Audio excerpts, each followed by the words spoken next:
from a black, Asian, or minority ethnic background. So there's 17%. Yeah, 17%. It's been real good progress. That is progress. And it's reflecting society very well.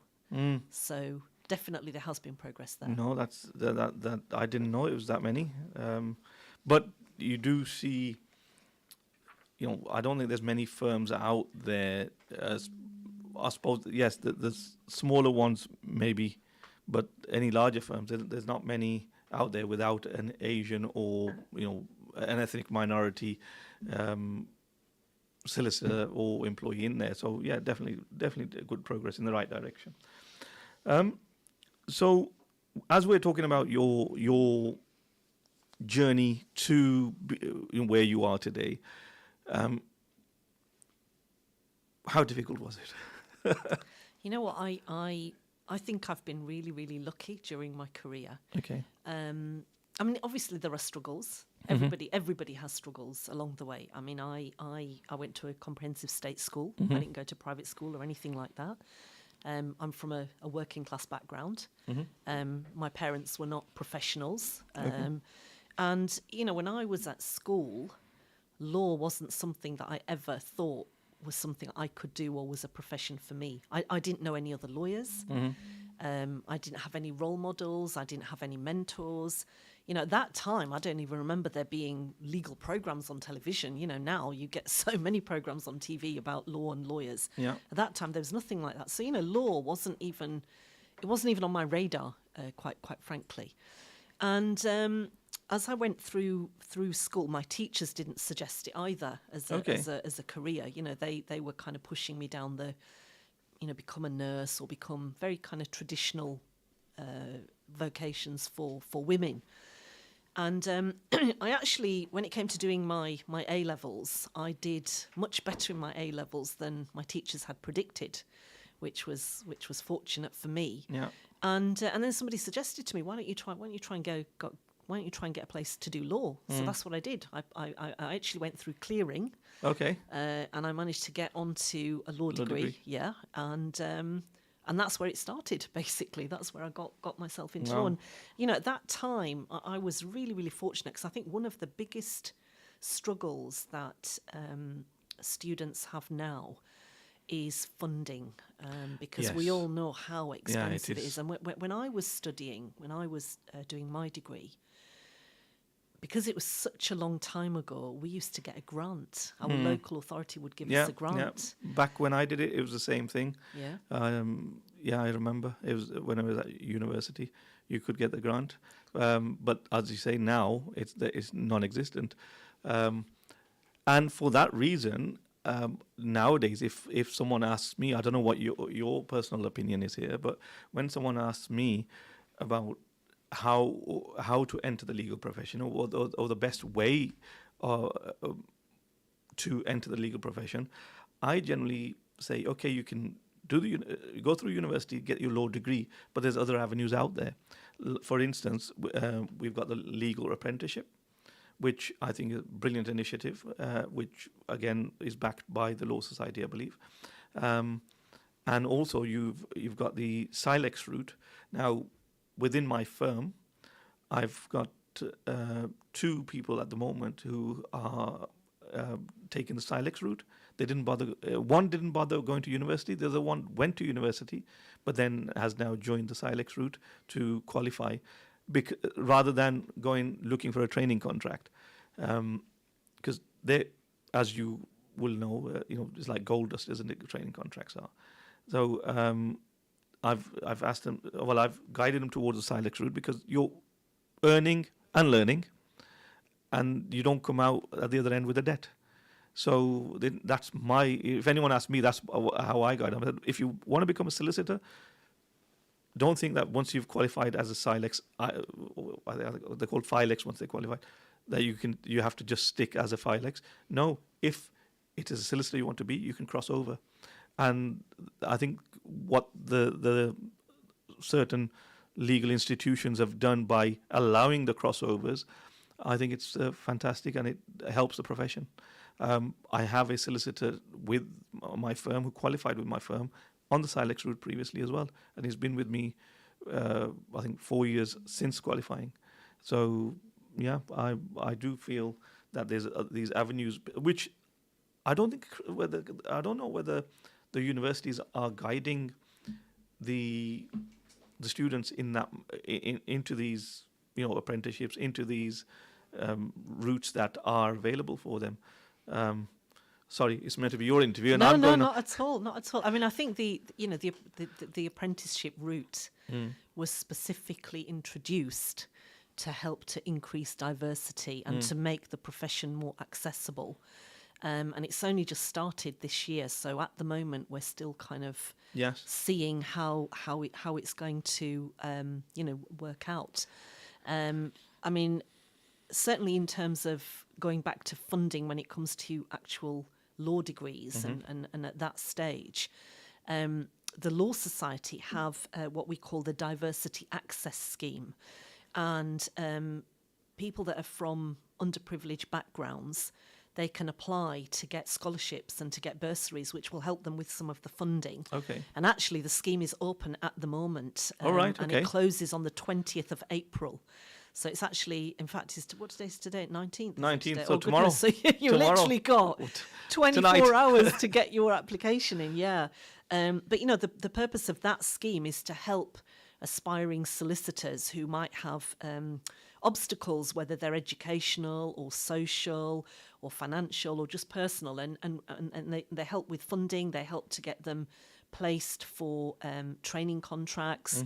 I mean, when I was applying for my training contract, I mean, I sent off well over 100 applications before I even got one interview, and literally it was that one interview. I bet that you still remember that. So I do. It's quite disheartening, isn't it? It really, really is. Half of them, I mean, they don't even reply. Yes. You just, and at that time, Ajaz, we had no email then. No. So you had to print off your CV, you had to handwrite or type on a typewriter. Yeah.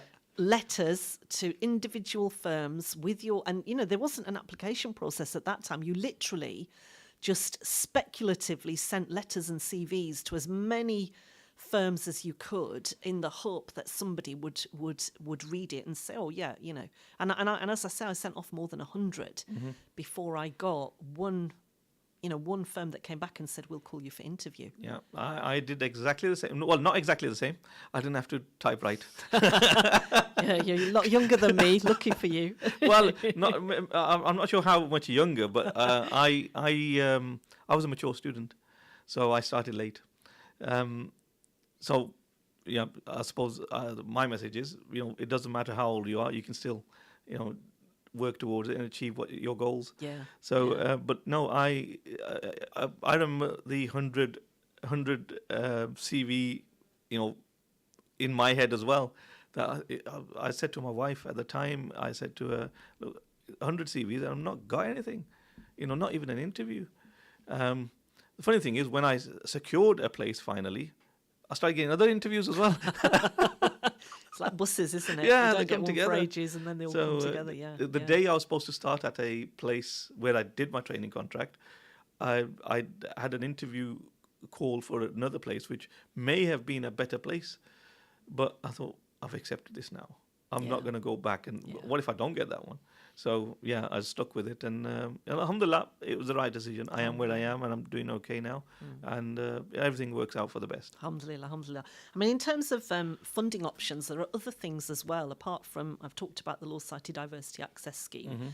But another thing that I often tell students to do is, there are firms that will actually pay for you to do your legal practice course. Yeah, exactly. So contact firms to see if they'll offer you sponsorship. Universities will often offer scholarships to particularly good students. There are local charities and local authorities as well that will sometimes offer grants. They might not pay for all of the cost of the study. But certainly help along the way. Exactly. They'll contribute to some of it. And there are also quite a number of trusts. I don't know if people will have heard of them, but there are trusts that will also help to pay for funding. And if you, I'm going back to the Law Society again, we have a website. And if you look on the Law Society website under career advice, And under funding your studies, we've got a list of all the different organisations that people can apply to, and they will help them with funding to get onto a law degree or to do their, legal practice course further. So there are options available out there for people who really desperately do. To be honest, need some help. of what you've said is actually news to me as well. So it's good to know, because I can then also guide anyone that comes to me, approaches me, to these platforms. I'll probably take a copy of your list later. You're welcome. You're very welcome. So no, that's really good to know. So this is how you. When did you set up your law firm, by the way? I went to university. I did my training contract with a firm in London, in the West End. And then I moved back to Bradford. I'm from Bradford originally, and I moved back to Bradford, and We can't tell from your accent. No. At least you think it's Yorkshire. Some people tell me it sounds Brummie, and I'm like, no, it's not Brummie, it's Yorkshire. It's really To be honest, I've in the last couple of weeks, twice I've been told I've got a northern accent. I've never lived up north, so I don't know. Yeah. So I worked in Bradford with a firm for about 13 years altogether, and I became a partner at that firm. And then I moved to Birmingham for personal reasons, moved to Birmingham, family circumstances, got married. And that's when I set up my practice when I moved here. So that was back in 2007. Yeah. I've had the firm ever since then, Legal Swan. Been swanning it since then. That's right, Legal Swan Solicitors in Birmingham, and I've had that practice. I'm a mediator as well, and I mediate family disputes, I mediate probate, any kind of dispute, basically. Oh, really? Litigation. Okay. Yeah, I'm a mediator, and I also sit as a chair for a number of professional regulators as well. Right. So that keeps me quite busy too. Oh, I was going to say, how do you fit all of these hats, on that little head of yours? Yeah, work around the clock, which is not brilliant. It's not brilliant. What time do you have left for family? Well, you've got to make time for family. You have That's to. the thing. You have to, because We they are the most important thing. You know, often when you're, in fact, it's a good question to raise it actually, Ajaz, because when you come into the profession, you're so driven, and you really want to make a success of yourself. You want to do really well. You find yourself working around the clock, and often you do neglect the people that are supporting you the most. Yeah, definitely. And it's important to remember, to spend time with them, Yeah, to take that time balance out for is yourself. Yeah, vital. yeah, and it's about your mental health as well, and physical and mental health. You've got to look after that. Because if you don't look after that, you're not going to do well anywhere else. I was discussing mental health last week. In fact, I was on the show that's after this. Ash Elahi, he has a show on business and property, and I was joining him on his show. I will be today as well, and we mentioned something on mental health. And as business people, we hear a lot about mental health with employees, but the stresses that employers go through, and they have to work through that. And yes, they suffer, but sometimes they think, well, what option do I have but to just carry on? Burnouts as well. And when you were telling me all these roles, in my head I was burning out. I mean, just coming back to because you make a really good point that, where do employers go?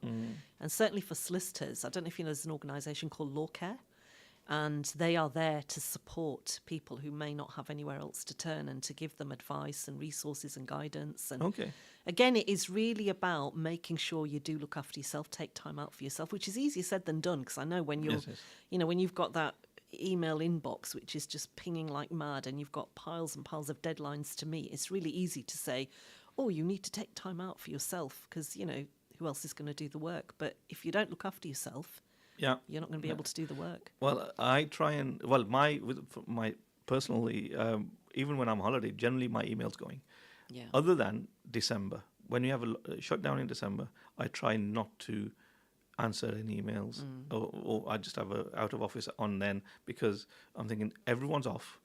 This is my time, and this is my time with my family, and that's it. I think that's the best thing about Christmas, that Yes. everybody's, everybody Yeah. is having downtime, Absolutely. and that's the quiet Yeah, time there's not for many everyone. firms. Yeah. There are firms that have skeleton staff, I suppose, but I don't. I tend to say to everyone, look, have this time with your family, have a break. We all need it, and it's. I think it's the best part of the year for us. Yeah. So Yeah. but no, I didn't know about this law care, to be honest. Yeah, law care, yeah. Maybe I've heard of it, but I thought it was some kind of case management system or something. No, they're a charity, and they Right. are specifically there to support solicitors with mental health and well-being. And that's not just employers; it includes trainees, Okay. includes all solicitors, and they you can ring them anonymously, get advice, and they've got a website, and you can have a look at that. Okay. So lots of So, information there. Do you get approached by students for advice? All the time. Okay. And I mean, you try and give them the best advice that you course. can. Things have changed a lot since I was coming through, but there are some things that I've learnt that I didn't know when I was a student and when I was coming through doing my law degree and doing my training contract. So those are the kind of things that I share. One of the things I get asked a lot, and I'm sure you get this as well, Ajaz, is people will say to me, I need work experience. Where can I get? Can you help me? Do you know anybody that can give me? And that's a real big problem for a lot of students now. And one thing that I tell people, which I didn't know when I was coming through, and I was very fortunate actually, because I did manage to get work experience with a local firm in Bradford. I did a summer placement with them for a couple of weeks.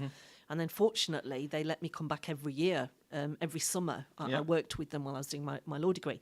But what I didn't know at that time, and which is what I tell students now, is don't just look at law firms to try and get work experience, because, you can try barristers' chambers, you can try citizens' advice bureaus, you can try law centres, local community centres. A lot of these places will offer free legal advice, and they've often got a solicitor or a lawyer or somebody Yes. who comes in and gives advice or supervises, and you can shadow them, watch how they do things. But the other thing that I tell people to try, which they don't think of, and I never knew this when I was coming through, is local council.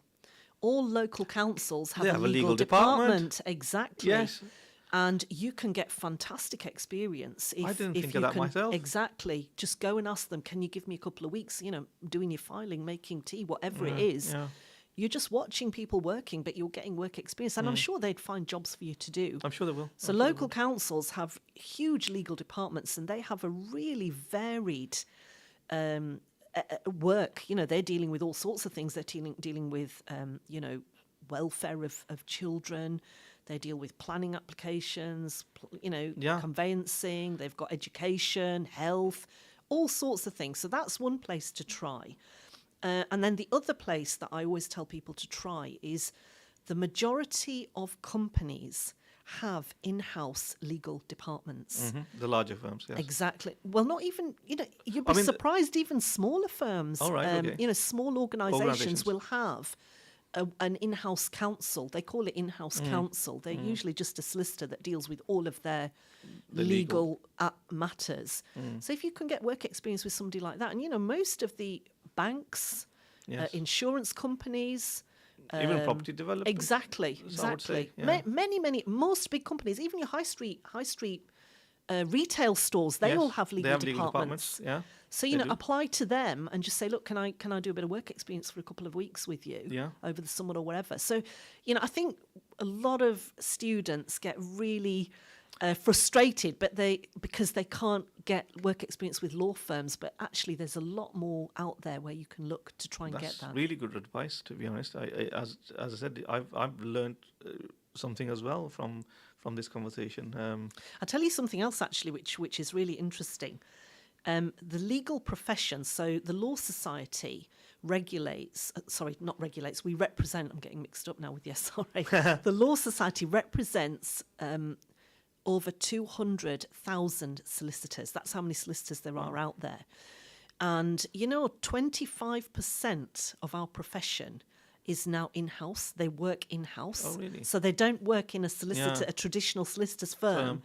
they will be working in an In-house. organisation in an in-house legal department. So it's a really good place to try and get work experience. No, definitely. I do take on work experience people myself because I think it's worth giving back. Anyway, we will be back after the break. We'll continue this conversation. Thank you.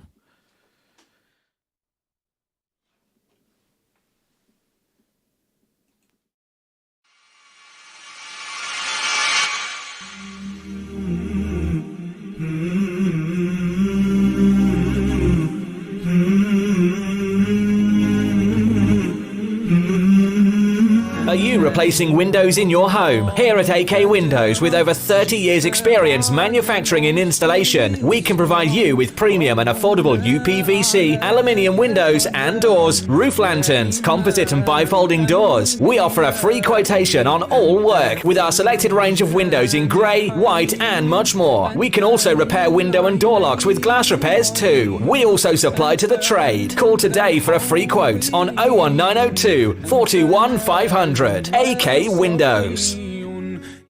Are you looking for a new challenge? A chance to be your own boss? Becoming a driving instructor is a lot easier than you think. Bespoke training is provided and franchise opportunities with guaranteed results. Or are you looking to get a full driving license? Well, look no further. For a complete package from translated theory classes to driving ability, securing your freedom to the future. Contact us today by calling Ash's Driving School on 07402 362 717. Wolverhampton and surrounding areas. Follow us on Facebook and Instagram. Learn by taking the right turn. Mubi Bass Electronics, specialist in car audio and home entertainment. Suppliers of leading brands, Samsung, Sony, and Panasonic. We supply and fit all car audio systems, top brands, Kenwood, Bose, and we're an authorized supplier of Vibe product. Visit our store online at mubibass.co.uk and order today for next day delivery. Mubi Bass Electronics are proud sponsors of Wolverhampton Wanderers FC. Call us today for a free quote on 01902 754 546 and quote Ramadan 20 for 10% off. Follow us on Instagram and Facebook at Mubi Bass Electronics, specialist in car audio and home entertainment.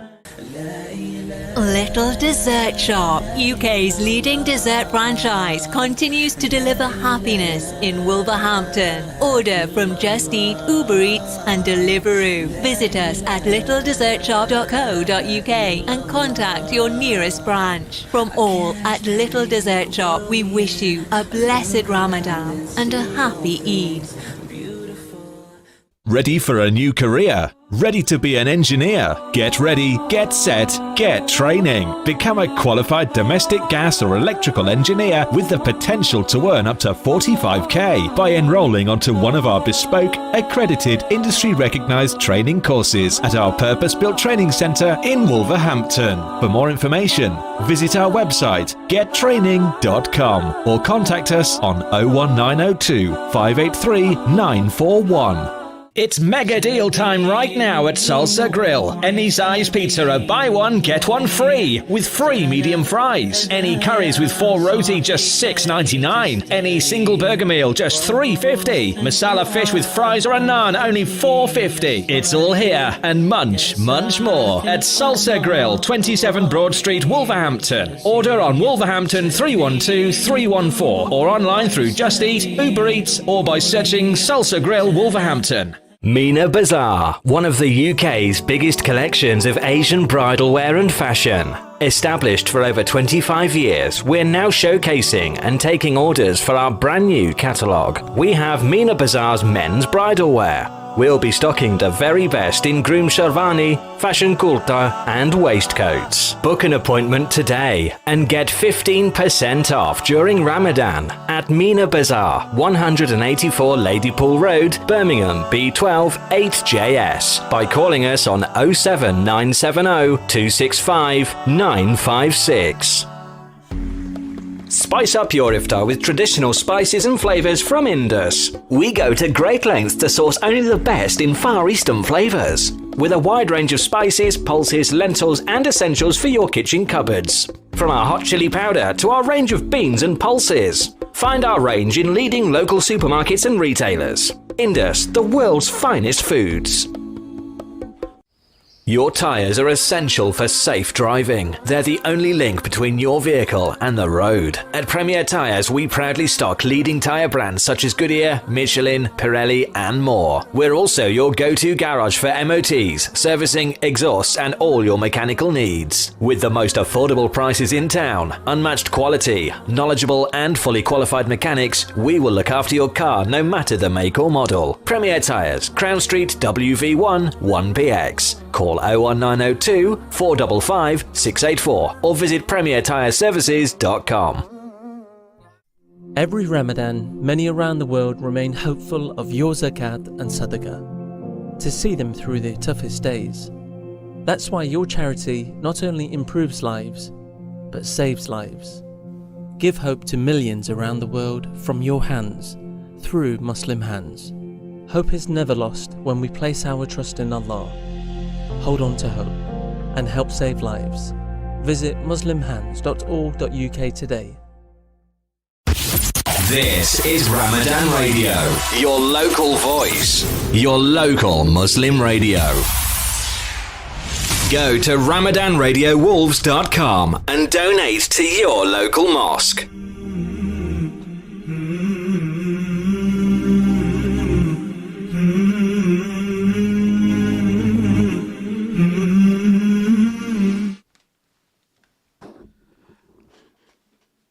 Assalamu alaikum and welcome back after the break. This is Ajaz Ali and you're listening to us on 87.8 FM, Ramadan Radio Wolverhampton, or you're watching us live on Facebook. I'm here, for those of you who weren't with us for the first half of the show, I'm here with Lubna Shuja, who is the Vice President of the Law Society of England and Wales. We have been talking about Lubna's journey to becoming the vice president and her journey to becoming a lawyer as well. And I've learned quite a bit from Lubna in this half an hour that she's been here, and even down to certain organizations which I didn't know existed to help lawyers and budding lawyers, for whether it's to do with their finance or to do with their mental health. So it's been quite insightful. So the plan is, Lubna, welcome back again. The plan is for us to discuss the changes in the legal system which took place on the 6th of April to do with divorce. Now, the new non-fault divorce laws. So what I want to discuss here is what is it and how will it affect the general public and their children if they're going through this unfortunate circumstances. So I'll start with, first of all, in your opinion, well, what are the new divorce laws?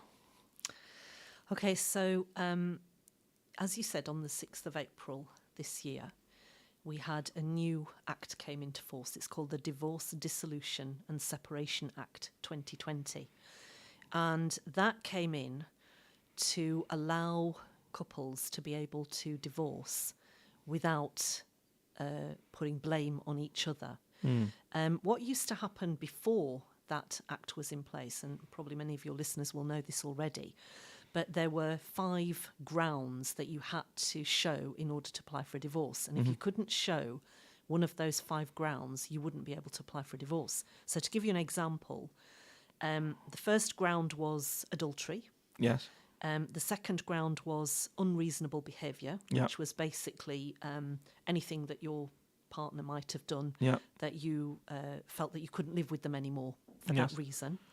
The third reason was that your partner had left you for at least 2 years. 2 years, that's called desertion. The fourth one was you had lived apart separately for more than 2 years and both of you agreed to divorce each other. And then finally, the last ground was that if you didn't agree to divorce each other and you've been living separately, you had to live separately for at least 5 years, which is a long time.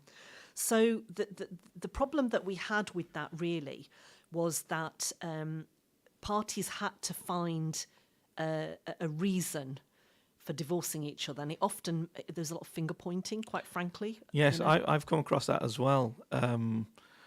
I've had people who approached me saying that, she's issued divorce proceedings or he's issued divorce proceedings, and he's accusing me of adultery or accusing me of, violence, physical violence, and I've never done that. Yeah. I've never done that, so I don't agree with it. Common, very common. Yeah. But I guess in order to get it through, that's what they had to do. And sometimes I've also seen it where the person says, well, I don't agree with it, but I'll sign it just to get rid of her or get rid of him. Yeah. So now I suppose, this non-fault divorce law is a welcome change. I mean, the other issue was, you're absolutely right. When it comes to unreasonable behaviour, and people would come up with all kinds of, things to just try and show some kind of behaviour. Yeah. And when you were looking at adultery, one of the issues with that was you had to name the third person. Yes.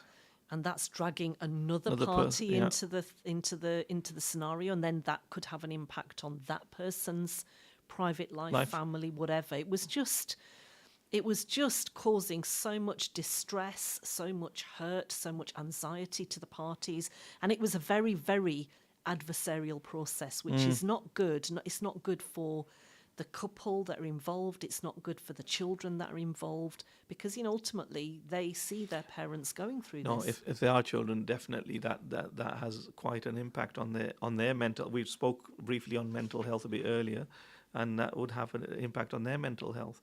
Whenever a child, even in a relationship where, for instance, I would say not all relationships are a bed of roses, but you have arguments, and even that small arguments can have an impact on a child's mental health.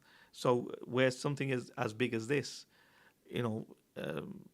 sometimes we don't think of the child because we think, it's me and her, or me and him, but really they're probably being more affected than you are. Well, even worse, actually, Ajaz, sometimes the children become the pawns and they get used. They become the ammunition. Yes. And, they will be used by one party or the other party to punish the other one. Yeah. And actually, the whole point of the no-fault divorce, which is being brought in now, is to try and get rid of all of that. So the thinking behind it is that parties don't need a reason to divorce. All they have to show is that their relationship has broken down irretrievably.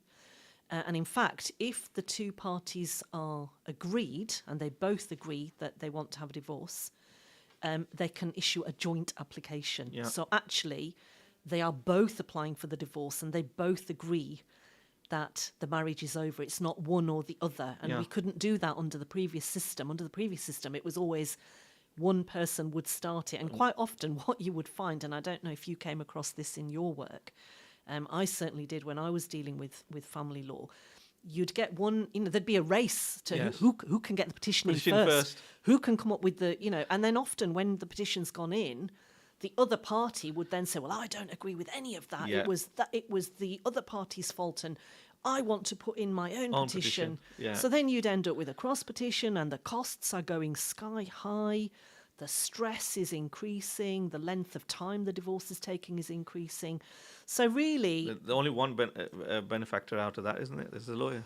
Well, no comment. I'm not going to say any more on that. I mean, the main thing is, the most important thing is, by putting in either a joint application or at least an agreed application, it means that the parents can focus on the children, what's in the best interests of the children, and they're not focusing on blaming each other, and they're not focusing, hopefully, on punishing each other. Yeah, well, I'll relate it to a recent matter which we're dealing with at our firm, and one of the biggest issues is the client. This is our own client, is not willing to budge on his in my opinion, they're not reasonable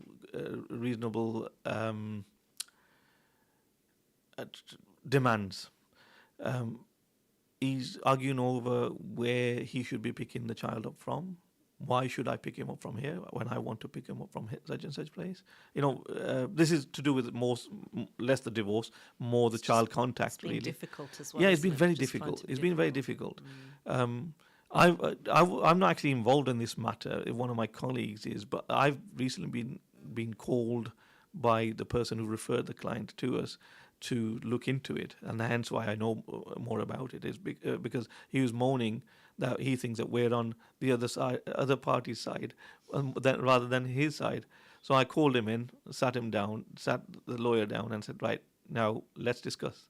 And end of the day, he was supposedly on the same page, but when he left the room 2 weeks later, back to square one. Yeah.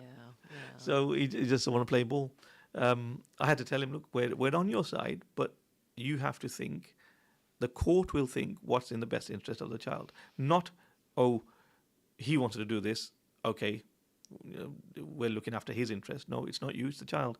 And the same in these matters, isn't it? It's always if there is a child involved, best interest of the child. Yeah, absolutely. So, moving on, how will the new divorce laws, in your opinion, change the legal proceedings? So I've already mentioned that now you don't need a reason to start a divorce application. Yeah. The only reason you need to give is that the relationship has broken down irretrievably, full stop. So you don't need to go into he did this, she did that, whatever. So that's really good. Another thing that will change is again, I've talked about it already, that both parties can together start a divorce petition. You couldn't do that before. Previously, it was either one party or the other. So now they can both get together and they can say, we both agree, it's over. We need to let's apply together for a divorce order. The other thing is, previously, under the previous law, when a divorce petition was started, the other party could contest it and say, no, I don't want a divorce. Yes. Which happens. That did happen. Did happen. Did happen. I think a lot, seeing as a lot of our listeners may be Asian and Muslim as well, I think it happened a lot in Asian families. In fact, it goes back to when I was not even a trainee. I was work experience. Right, and I was called into a room to do some translating work, and I was called into a room, and I had to sit there. It was a family law issue. It was a Birmingham firm. I come from a small town, and I had never thought that. Well, Pakistan is my background. Pakistan. I never thought that Pakistanis really got divorced so much because no one around me had got divorced ever. And so going into Birmingham, the big city, and seeing the number of divorce cases in the Muslim Asian community was unbelievable. I thought it was a shock to me. And the type of things, accusations that were flying around, I was so shocked. I was, I guess I'd lived a sheltered life previous to that. The Muslim community is like any community. Yes. It's these things happen. And, it does happen frequently, unfortunately. These things do happen. And I think the new rules will help, hopefully, to take away some of that stigma. Previously, where one party had to start it, you've already got the scales are kind of going in one direction. But where there's a joint application, that will clearly say, well, we both wanted it, we've both agreed that this is not going to work. One of the other things about contesting, so we were talking about previously that you could contest a divorce, and under the new rules, there are going to be very, very, very narrow grounds on which you can contest them. And the only grounds that you'll be able to contest them are, first of all, if there's a question around whether the parties are actually married. Yes. Because obviously you've got to be married to get a divorce, and if one of you thinks you're not married, then You need to be able to contest on that ground. So there might also be issues around, has there been a civil marriage? So particularly within the Asian community, often they will just have a nikah ceremony, Yes, yeah. and they won't have a registry. And what many people don't realise is that if both parties are resident in the UK, having only a nikah without a registry or civil ceremony, that's not a legally recognised marriage in England. Well, question that arises there, we don't have a imam with us, but the question that arises there is, as far as I'm aware, is law of the land should prevail in Islam. Even law of the land prevails, and if that's the case, is that marriage a marriage? Well, but we'll leave that to, yeah, to the imams. That's a whole different conversation. So another ground on which a joint or a divorce application under the new procedure can be contested is if one of the parties says that the marriage, the divorce should take place in another country. So they might say England is not the correct, we call it jurisdiction. Yeah, it's not the correct jurisdiction. And then the other ground that you can potentially contest is if one of the parties says we're already divorced. So it might be abroad in another country. They might say we've already had a divorce in another country. So apart from those quite narrow grounds, you can't contest under the new procedure. You won't be able to contest a divorce. So do you think that will make getting a divorce quicker then? Unfortunately, it won't. And the reason for that is because under the new rules, there will be a minimum period of 20 weeks before you can get your final divorce order. Okay. And the thinking behind that is to allow couples to have time to reflect, to consider whether they really do want to have a divorce. Okay. It's kind of letting the dust settle, really, Well, and the reality setting in. Do you not think that's very similar to the Islamic divorce of 3 divorces? So at one time, you could give 1, and that gives time to reflect and et cetera, then 2, and all 3 doesn't have to be at the same time. Are we going into... It's catching up with us, isn't it? It's catching up with us. What can I say? What can I say? No, I always... sometimes once the reality of an application being made hits home, Yes. and then suddenly when parties do start talking about, okay, well, what happens next? I have seen reconciliations. Yeah.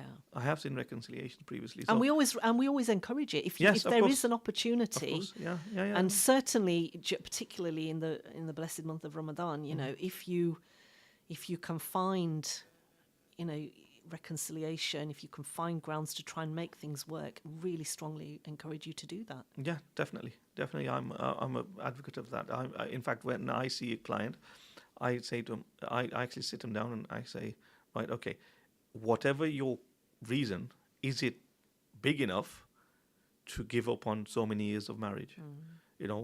Can this not be, mediation is an obvious answer for me. Can you not mediate with a independent third party and maybe work out your differences? So I always recommend that. I was going to mention mediation, actually. Oh, okay. Obviously, I'm a mediator, Yes. so naturally I would mention mediation. Yeah. And particularly in marriage cases and even divorce, you can use mediation at the beginning to try and reconcile, or counselling or therapy or whatever it takes. But also mediation can be used to try and work out what's going to happen with, for example, the finances, the children, any property you might have, any jewellery, which is a bit of a slightly unique aspect that affects Asians. You have dowries, you have zivur, you have jewellery, and it's about working out what you're going to do with it and coming to an agreement. If you can come to an agreement amicably in the context of a mediation, then that can be made into a legally binding agreement. In my opinion, if you can come to an agreement on jewellery and zivur, then you need to try and reconcile because you got more in common. Oh, we've got a new guest, Ash Eli, ready for his next show. Are you joining us on the mic, Ash? Right. Yeah. So you're absolutely right there. I think we've kind of covered the new divorce law there. I mean, I think one of the other things as well around the, what's going to change, the intention, I think, behind the changes is that it's to take out the misery, hopefully, take out the stress, take out the anxiety, and just to try and simplify the process as much as possible and to take out the emotion that comes with it. There's enough of that already. So it's to really streamline that as much as possible. Okay, brilliant. So, guys, I suppose it's good news in one way. It's not any quicker, but definitely a better system and allowing you to not point a finger at the other for things that they may or may not have done. Right. I think we've got about 4 minutes left of the show, Lubna. So maybe we can go back to quickly, because obviously, being the vice president of the Law Society, how did you get involved with the Law Society in the first place? So I'll try and go through it very quickly. You have to tell me if we start to run out of time. So what happened when I set up my own practice in Birmingham? I joined what was called the Sole Practitioners Group at that time, because I'm a sole practitioner myself, which basically means I'm a solicitor working on my own in my own firm. And I joined the Sole Practitioners Group, and I became the chair of that group in 2012, 2013. I'm sure you messaged me to ask me if I should join as well. I'm sure I probably did. I'm always messaging people to try and get them to join. It's a great organisation. We support, we represent, we promote, solicitors who are working on their own, because they have unique challenges compared to larger firms who might have more resources, more staff and things available. Anyway, what happened was I joined the Sole Practitioners Group, and then in 2013 I joined the Law Society Council. And I was a representative for sole practitioners on the Law Society Council. And once I got involved in the council, that's when I started becoming more and more involved with the Law Society. So they have various committees, they have various boards within the Law Society, and I got involved in those. Initially, I was on the membership board. I then joined their conduct committee. That's why you were at the Legal X events. Yes. In London. Sole Practitioners Group, that's right. I was on their stand. That's exactly right. Well, That's exactly right. And then in 2018, I joined the Law Society board, and I also became the first chair of the Membership and Communications Committee, which was a new committee that was set up to try and improve the services that we're offering to solicitors and support that we're giving them and promotion that we're giving them. So I kind of spent a number of years working at the Law Society for the benefit of our members. And then in 2020, a number of my colleagues said to me, why don't you try and go for Deputy Vice President? And once you get Deputy Vice President, it's an automatic trajectory to President. So you become Deputy Vice President for a year, you then become Vice President for a year, which is what I'm doing now, and then inshallah, in October, I'll become President. So quite a few people said to me, why don't you put yourself forward? We'll support you. We think you'll do really well. And I did. And alhamdulillah, there was an election, a contested election. I was up against a number of other people. I think there were about five other people in the election. And alhamdulillah, I got voted in. And so now I'm on my apprenticeship to President. How long does that last? Is it 1 year? So the president itself is 1 year. Yeah, okay. Deputy vice president for 1 year, then vice president for 1 year, and then you become president for 1 year. So I'm inshallah coming to that inshallah, now. Inshallah. Well, that's quite an achievement. Ash? Oh, can I give one more plug before I go? So if there are any solicitors who are listening, who are sole practitioners, we have the Sole Practitioners Group annual conference taking place on the 24th to the 26th of June in Cheshire. And it's a fantastic event. We get people from the SRA, the Legal Ombudsman, insurers. Insurers, definitely. Yeah. We have insurers that come and attend. It's a really good place to come for support. So I encourage people to book and look on the Sole Practitioners Group website for further details. Well, I'll try and be there myself. And also, I'm on LinkedIn. If people want to know more about the work of the Law Society and about what I'm doing when I come into office, follow me on LinkedIn and follow me on Twitter.